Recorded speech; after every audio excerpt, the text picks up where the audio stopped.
It's nice to see everyone today in such a good mood. Why don't we make this day not just wonderful, but a day full of excitement and jam-packed activities? I am your virtual teacher this morning, and tune in for another virtual learning experience only here at Valenzuela Live. Just a few reminders before we start. Please make sure you have your learning packet in English ready because your tasks will also be explained at the end part of the lesson. You might be needing a pen and paper to note significant details from our discussion. Don't forget to note and reserve your queries for our question and answer portion. Allow me to present to you once more our most essential learning competency. That is, to express permission, obligation, and prohibition using modals. We will also be aiming to enhance the following sub-skills. First, use modals appropriately. Next, relate text content to particular social issues, concerns, or dispositions in real life. And lastly, interpret the message conveyed in the material viewed. We will be using Module 5, Express Permission, Obligation, and Prohibition using modals written by Mrs. Ella Capulong from Valenzuela National High School and Mrs. Cristina Doma from Maysan National High School. I guess we are all set. So, what are we waiting for? Let's begin!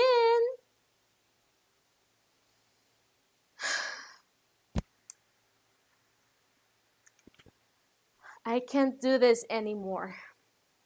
To tell you honestly, I'm just, trying to be okay, but deep inside, I'm really frustrated. A while ago when I was driving here, I got really messed up. I got caught by a traffic enforcer for a violation, beating the red light. I told him, "That's ridiculous. The light just turned yellow when I crossed the intersection." But then he told me there was a CCTV and I can't get away with it. Anyway, I just, felt sad. Now I have to attend a seminar and pay a fine to get my driver's license back. But don't worry about me. I felt better now that I told you about my problem. I just realized that if I was just careful and if I had paid attention to the traffic signals, this wouldn't have happened. So for today, I have invited this traffic enforcer in our class to help you be familiar with some common traffic signs. And you will be surprised to know that modal verbs and traffic signs actually go hand in hand. Make sure you behave, okay? Let me get him for you. One moment, please.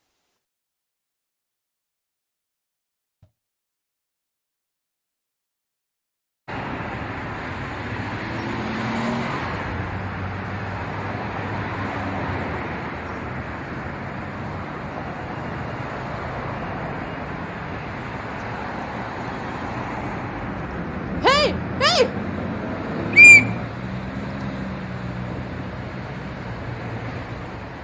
Hello, everyone.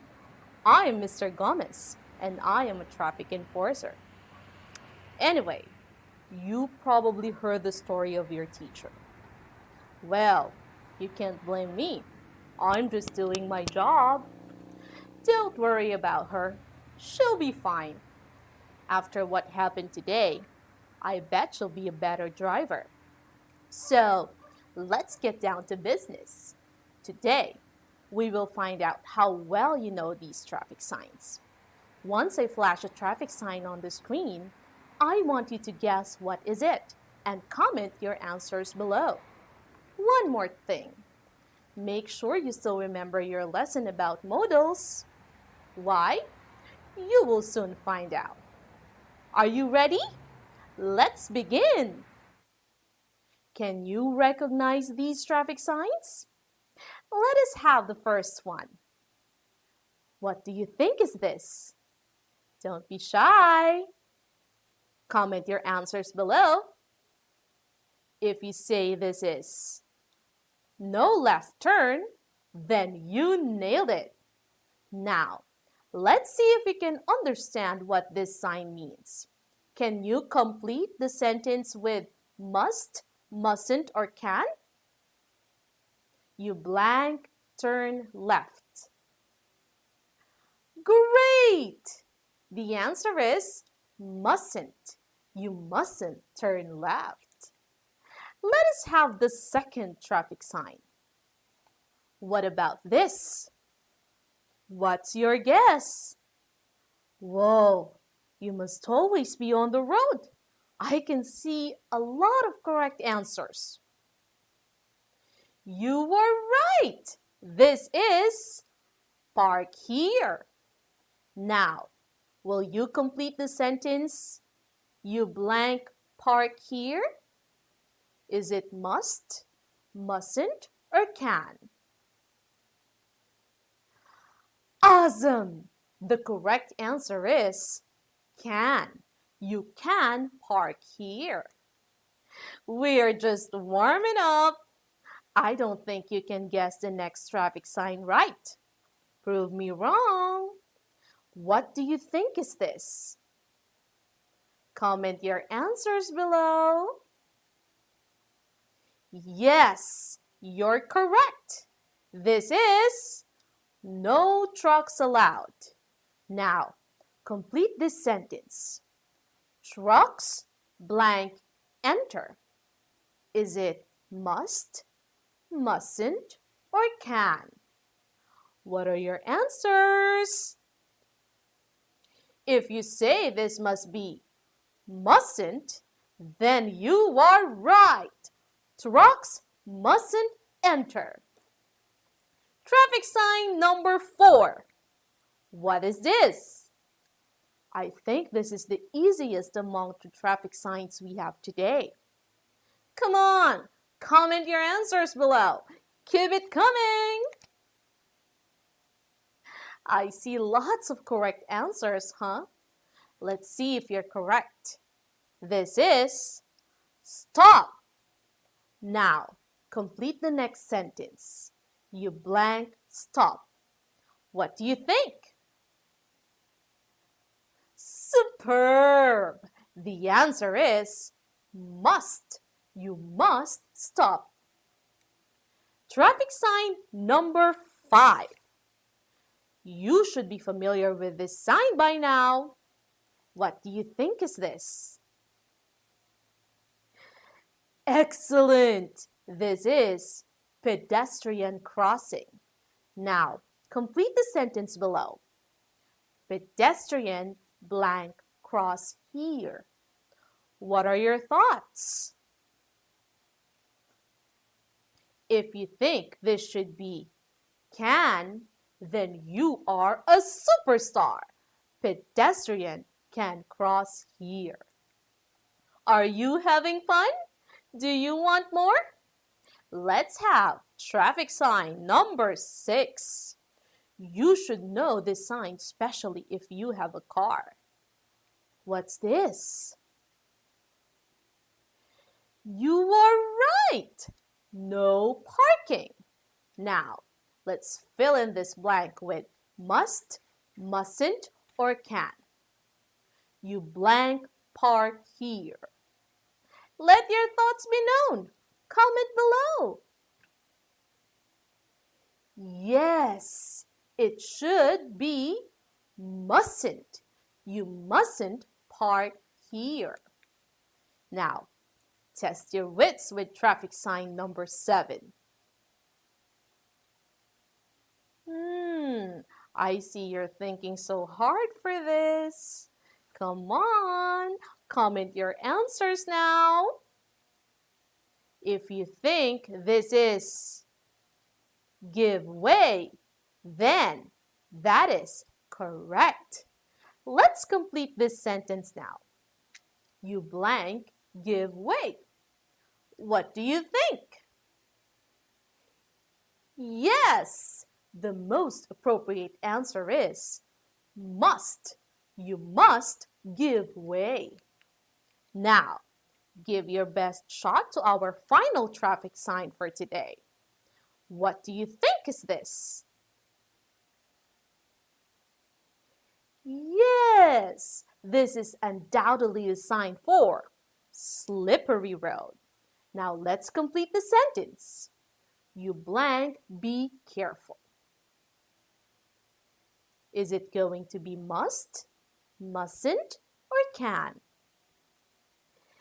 Exactly! The correct answer is must. You must be careful. So, those are the most common traffic signs that you have to be familiar with. I hope this activity will help you to become more law-abiding citizens because sa Valenzuela, may disiplina. It was a great pleasure indeed to be part of this class of young, intelligent minds. This has been Traffic Enforcer Gomez, and may you have a wonderful day ahead of you. Bye!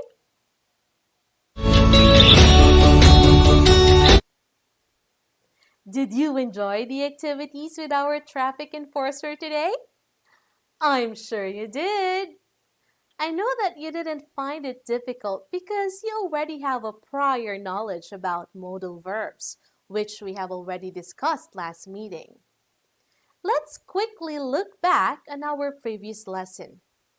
Last meeting, we have discussed that a modal verb is a type of auxiliary verb that is used to indicate modality, or the degree to which an observation is possible, probable, likely, certain, permitted, or prohibited. 3 of these modalities were also discussed: possibility, permission, and ability. The next modality is obligation or promise. Let us look at these modal verbs and sample sentences. Modal verb shall is used to indicate a promise. For example, I shall finish my module today so I can relax later. The modal verb should is used to indicate a duty. For example, I should finish my module today so I can meet the deadline. The modal verb ought to indicates an obligation. For example, I ought to finish my module today because tomorrow is the deadline. And the modal verb must or have to indicates necessity. Like in the sentence, I must or I have to finish my module today so I won't fail this quarter. The spectrum of necessity shows this. So, when we use these modal verbs, let us determine first if it is a promise, a duty, an obligation, or a necessity. Easy as pie, right? It's time for us to move on to our next modality, prediction. We use the modal verbs might or may, shall, and will to express prediction. But, like what we always ask, is there any difference between these 3? Let's analyze these sentences. The modal verb might or may in the sentence, the pandemic may or might end in 2021. The modal verb shall in the sentence, the pandemic shall end in 2021 because the vaccines are already under development. And the modal verb will in the sentence, the pandemic will end in 2021 because the vaccines are readily available. What do you notice? You were right. The spectrum of degree of predictability shows that may or might is used for uncertain prediction. Shall, on the other hand, has higher degree of predictability and can be used if there is an evidence presented. And will is used if the situation is highly predicted and backed up with a more reliable evidence. We therefore conclude that in order to determine which among these modal verbs is appropriate in our conversation, we must know how predictable an observation is going to happen. Are there evidences? Are the evidences reliable? Those are the things we have to consider. So those were the different modal verbs we can use in different modalities. See? This lesson is just a piece of cake for you. Don't you agree? Now, for additional information, allow me to share with you some expressions that are not exactly modals but have modal meanings. The expression be supposed to indicates that someone or something is expected to do or to be something else. For example, you are supposed to stay at home during enhanced community quarantine. On the other hand, the expression be able to indicates the ability to do something, like the modal verbs can or could. For example, this establishment is able to follow proper health protocols. Lastly, the expression be allowed to indicates permission, like the modal verbs may, can, and could. For example, you will be allowed to enter these establishments if you will present your ValTrace QR code. You see, you have endless options. You know, the best way to master the use of modals is when you practice using it in a conversation or in making a statement. You know what they always say, right? Practice makes perfect.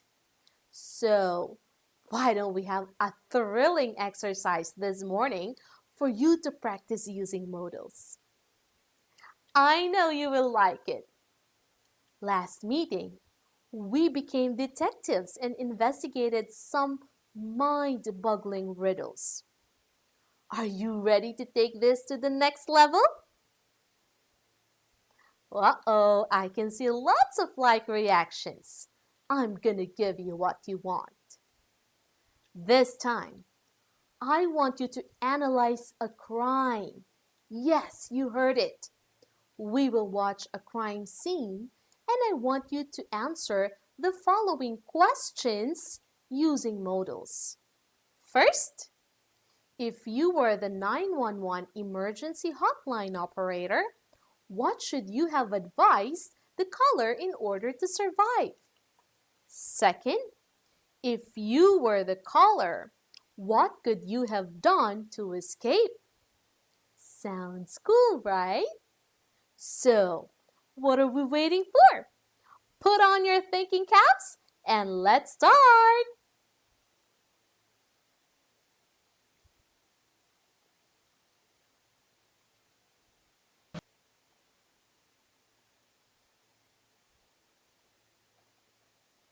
That was indeed a breathtaking crime scene. I heard your loud screams from here. All right, now let's see how well you will answer these questions. Just a reminder, make sure to use modals. The questions once again are, if you were the 911 emergency hotline operator, what should you have advised the caller in order to survive? And if you were the caller, what could you have done to escape? You will be given 1 minute to enter your answers in the comment box below. Your 1 minute starts now!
Your 1 minute is now over.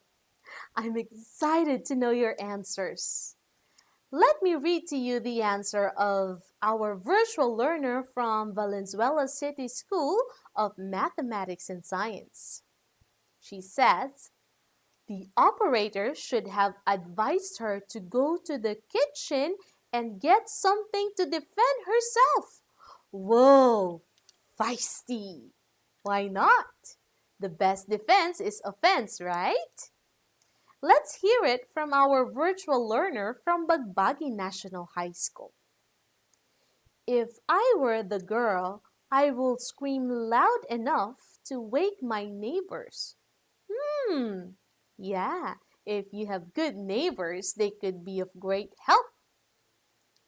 If I were the operator, I shouldn't have called her back. From our virtual learner from Kanumay East National High School. I totally agree with you. That's the reason why the intruder got back at the girl. Let's see what our virtual learner from Maysan National High School has to say about this. I will quietly leave the house from the back door and I will run as fast as I can. Wow, you have used 3 modals in just one sentence, huh? Impressive. Wait, check this out. From our virtual learner from Paso de Blas National High School. I shall climb up to the roof and hide there until he leaves the house. Seriously? Climb up to the roof? Parkour! Good idea! Thank you so much for actively participating in this activity. I'm very impressed on how you use modals in constructing your sentences. You are showing steady progress in this area. I hope you will continue to use modals in meaningful conversations. So, to wrap up this learning engagement, we have learned that a modal is a type of auxiliary verb that is used to indicate modality, such as possibility, permission, ability, obligation, necessity, and intentions. We have also discovered that some modals are more appropriate than the others depending on the context of the sentence. That's why it is important for us to know when and how do we use these modals. Hold on! Is it really time for Q&A already? I think I overlooked the time. I had so much fun in our discussion today. If you have questions about our topic, I will be more than happy to address your queries. Just type your questions below in the comments section and please use our official hashtag today, Be a Supermodal. Your 1 minute starts now.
As always, I'm both excited and a little nervous about your questions.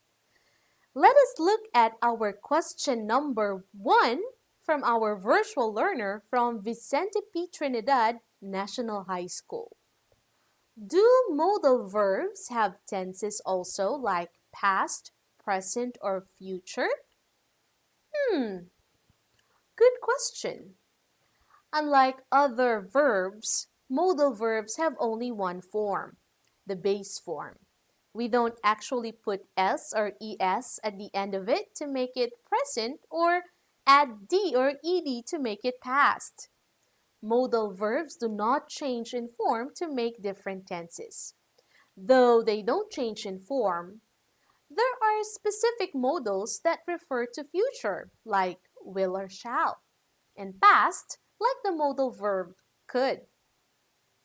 Thank you for that question. I'm sure others are also interested to know about that too.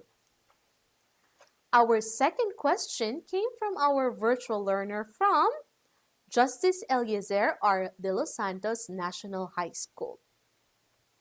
Will it be enough to know a few modal verbs to be fluent in conversing? If you are fluent, that means you are capable of using a language easily and accurately when writing or speaking quickly. Now, if you have limited vocabulary or limited knowledge about the different modals, then it will be very difficult to achieve fluency. Don't you agree? So let me ask you a question. Why would you settle for limited if you have endless opportunities to learn modals? I will leave the answer to you. Our last question will be coming from our virtual learner from Malinta National High School. Are modal verbs really important in our daily conversation? I understand where you're coming from, my dear. Sometimes you think that we don't have to learn this because it wouldn't even help you in your daily life. You can't deny it. Well, before I answer that, I need you to be optimistic. See the opportunity in every difficulty. Remember the activities we had today? First, modal verbs and traffic signals. Then, modal verbs and solving crime. Those are just few authentic instances that we can use modals. And there are a lot more if you will just open your heart to new learnings. Oops, I can't believe I'm being too emotional for this. Anyway, thank you so much for actively participating in our question and answer portion. I am positive that you will be able to complete the succeeding tasks in your learning packets. Allow me to give you a quick walkthrough on your activities. Since we have already started answering the first 3 activities, we will work on the remaining 5 tasks on your learning packet. The first one is, what's more? In this delicious exercise, you are going to complete the steps with the correct modal to make a delicious pizza. The next task is, what have I learned? Here, you are going to supply the missing words to complete the entry in your diary. The next task is very interesting. What I can do. You need to look at the picture on page 11 and write the do's and don'ts during quarantine. Don't forget to use modal verbs to express permission, prohibition, and obligation. For the assessment, you will simply choose the letters of the appropriate modal verbs for the sentences on page 12. Lastly, we have additional activities. For the first one, use your imagination. You are going to think about the situations given on page 12 and create sentences using modals. Your parents will definitely love your final activity in this module. Use your time wisely. Here, you need to assist your parents in cooking any dish for your lunch or dinner. Make sure to observe the process and make your own recipe afterwards. Finally, write at least 5 steps using modal verbs expressing permission, obligation, and prohibition. You definitely have lots of rich activities to accomplish. I'm sure you will enjoy them. Before we end, I would like to thank our technical support teacher and our teacher moderator for their contribution in making this learning engagement possible. This has been Teacher Jamin, and see you again next time for another episode of Virtual English Class, only here at Valenzuela Live, where distance is never a hindrance to learning. Stay home, stay safe, and enjoy the rest of the day. Bye!